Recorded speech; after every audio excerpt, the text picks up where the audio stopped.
What is up, bros? Be Josh here, and today's video is all about 5-star in the operation. Just hit World of Warships again, Operation Narai. So if you've done this in the past, it's going to be a little bit different. Actually, much harder to do. It took us a couple tries to get the 5-star, and it takes a lot more coordination, and this is what this whole video will be about. But overall, the same thing is you're going to kill these. You're going to support the primary task, destroy all enemy ships within the water zone, which is of course the green, or within the whole area of this map. Destroy all enemy ships within the water zone of the base, or secure the safe landing of 2,000 assault troops. Escort all assault trooper carriers in the water zone of the enemy base. So basically, you're trying to get from the top left corner to basically the bottom right corner, the ships that are the bot ships in these little in this green circle. Get those guys to there, and you're going to be all right. There are some extra secondary tasks you need to bring up to then 5-star, and then 5-star you get your rewards. So this actually took us a little bit more coordination than normally.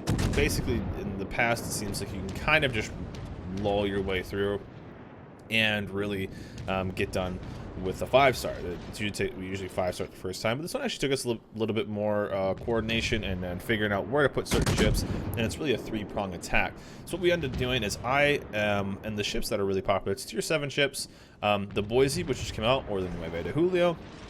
These ships are extremely well, high rate of fire, lots of alpha damage, good AA as well, and just overall amazing ship. And you have a heal, which is amazing for operations. The Scharnhorst is great, as well as the Nelson. Hood is fine too, with the Nelson just having a massive heal, and then the Scharnhorst having torps. It's extremely strong against the Missouri, which you will go against, meaning the Gneisenau. If you don't have a premium ship, the Gneisenau too will be very strong against the Missouri because of its ability to torp. And later game against the battleships at the end, where it's kind of like this flurry of ships. Any battleship that can torp is extremely strong. So Scharnhorst, Gneisenau, both are going to be great. Of course, Scharnhorst is going to be better against cruisers just because it has more guns, faster reload time. But the Gneisenau will do just as well and kind of serve the same purpose as being strong against the end game and the big ship, because you will be going against a Missouri that is an absolute beast. But what we ended up doing is we ended up sending me south to this area, because there's going to be some bot ships that spawn that you have to kill, as well as taking out this. We sent one flank ship over to this side over here, because this is where some bad guys will appear and take a ship. So both of those ships being high AA is always good. The ship to the south doesn't seem to need to be that high of AA.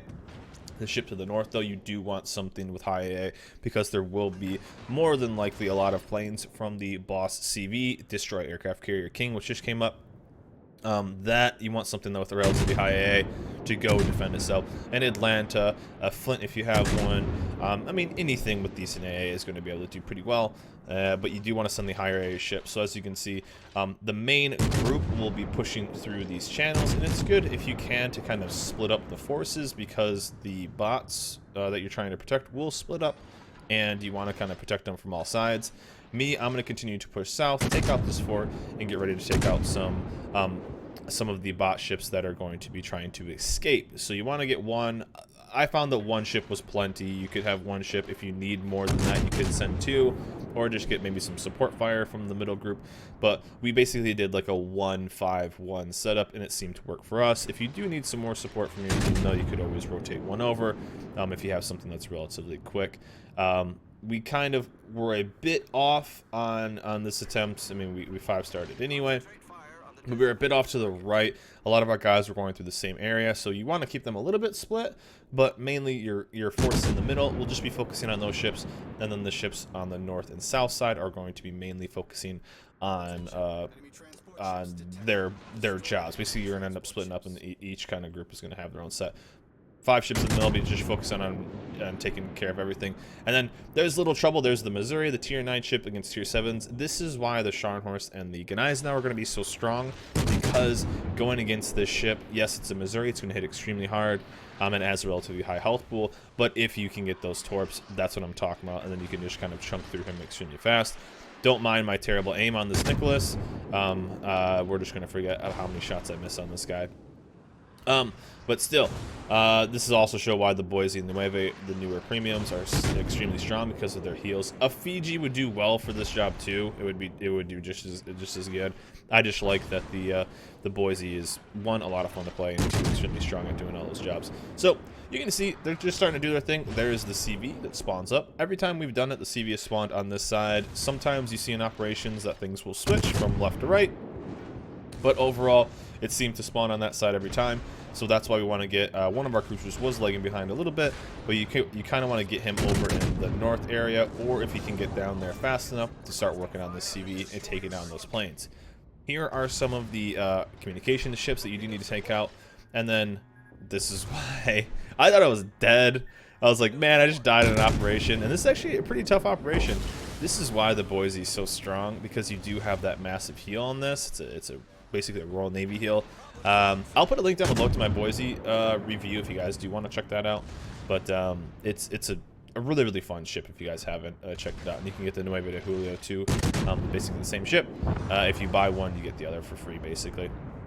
So those guys are pushing in towards the Missouri. As you can see, it doesn't need to happen right away, but our one ship is starting to break off. Another Boise is starting to break off towards taking out this CV. And our Nelson goes on one side. Our Scharnhorst is starting to push off. I think he's actually rolling back to get some heals. Per normal setup, you can get, and we actually got really lucky here because we're about to lose a ship. He's about to go for the ram, and just in time it ticked down. So holy crap, we got super lucky there. But there is a healing station. As you can see, anything that has the wrench is going to give you an AoE heal. So if you are close enough to that, you can start getting some heals. It's not going to be anything massive, but if you are getting low, you can roll back and start getting some heals sitting there. So there's 4 ships that seem to pop up that are trying to escape, and you have to get them before they get out to this little area. I mean, they only have like 15k, 1000k, or 15k, 20k, so you can get through it extremely fast. You only need one ship. You don't need to send a ton of ships off to do this job. And as you can see, our ship on the north side is starting to break out and start doing that. So one spawn in the middle. He usually didn't. It seemed to be like everyone was spawning through this area, but we'll take out these guys. No big deal. The guys in the middle kind of helping me out, and we'll get through these no problem. And then I'll start to rotate the other way because nothing really out spawns on this side. But again, as you can see, they all start to kind of funnel down. And this is one thing I was a little nervous about, is it's nice if you can get maybe one ship towards this just to kind of break up some crossfire and everything else go around, because you need to keep these transport ships alive, because as you can see, 200 and there's like 2,500 to start, and we've already lost some of them, and you can only lose that to, if you want a 5-star, you need to keep 2,000 up. So that's the toughest part. Is keeping those guys alive, and it's actually pretty tough because there's not much margin for error, so you have to be pretty aggressive on your movement. So be very thoughtful. That's why it's really good to kind of set up beforehand and kind of get the split on who's going to go where, because this one can actually get out of hand because how the game ends. Bots in this in the operations tend to shoot who's ever in front. So it's really important to get your battleship core up in front of your ships. As you can see, we are kind of dragging behind a little bit because the transport ships are in front. You can actually block the ships if something is ill. I'll do that later. One of our transport ships gets extremely low and I actually stop it. You can do that, and you don't do any kind of like running into damage that you normally would in random battles. So if you need, if you do need to maybe slow down one of the ships, you can, and by actually just straight up stopping it. It seems to not matter if how many people live, as long as the people secure the safe landing of 1,400 troops and then the 2,000 troops. As long as you are doing those, you can have, let's say, like one person live, and as long as you're doing those, you can still 5-star. Some of them, some operations require you to actually like live through everything, like X amount of people live, blah blah blah. This one seems to be just purely as long as you get your things done, you get them done. Now, a couple of our guys went pretty far north. That really isn't needed. That's why you kind of want to get somebody over here already, because they can just burn down the Lexington. They're a bit far north, so they're going to be kind of out of the fight for most of the rest of the match until kind of later. So you don't want to overextend that much. We were able to kind of recover. Unluckily, one of our transport ships took a torp from that destroyer, so he's pretty low, and that's the one that gets pretty danger close. And right now we're trying to just I'm trying to get ahead. As you can see, they have kind of slowed down and our battleships have caught up. But this guy in front, right here, that just took a torp, is going to be a bit of a problem because someone needs to get in front of him because he's just going to get focused. Now the second CV will spawn on the south side. It's just a ranger, so the planes aren't too crazy. But you do want to get your AA ships ready if possible, because it's still a ranger. It can still, you know, by this time your ships are probably taking some damage, and you want to kind of get it. Now I am in the lead. I'm in front of these guys right now, so that's pretty good. And you actually kind of see me start to slow down the ship as he gets extremely low. Our hood gets in the front, so he's going to start taking the fire. But I mean, 473 life. A stray shot could take it. And see, this is what I'm talking about. You can actually slow down the ship if needed. You know, it's not, I mean, if you want to slow them down, it's going to take them a while, because they'll just continue to push forward because they're just trying to get their mission done that they're scheduled to get, and really you just want to keep working on that. So we're going to see, it was kind of comical how many AP shells these DDs will bounce. So you can laugh a little bit with me on how many shells these guys bounce. I was not expecting this. I kind of wanted to try out the DD or the AP against destroyers. And it was actually pretty funny because that right there is 8 bounces from a Farragut, and you'll actually see a 9 bounce salvo later. By this point, you should have multiple ships here. Down goes one of our ships, so we only have a few left. They're starting to get some repairs, but we only have a few left, 1866. But still, we should have enough to get it done because we just need that 1400 to get done. And then, as you can see, this is still shot upper armor belt. But all those bounces, I felt like such a doofus. Should have just stayed with HE the whole time. With run inertia fuse, it was fine. And right here, you're going to see basically the Scharnhorst just do work. And what I mean by that is the Scharnhorst is just so good late game because there's just this massive, massive, massive flurry of ships. And what you want to do is those torps on cooldown will just kind of wreck everything. Queen Elizabeth, the Indianapolis, he's putting torps in on that. We can get that ship done. The DD's going in. The Gallant, want to definitely kill him. But the torps, even on the Ganias and stuff like that, are going to be extremely strong. Not only early game against the Missouri, but even late game against stuff like these late time ships, because you will be probably pretty low on life. And that was another 8 bounce by a Gallant. So as you can see, we switched up and we went with HE the rest of the round. But still, I thought that was pretty funny to that.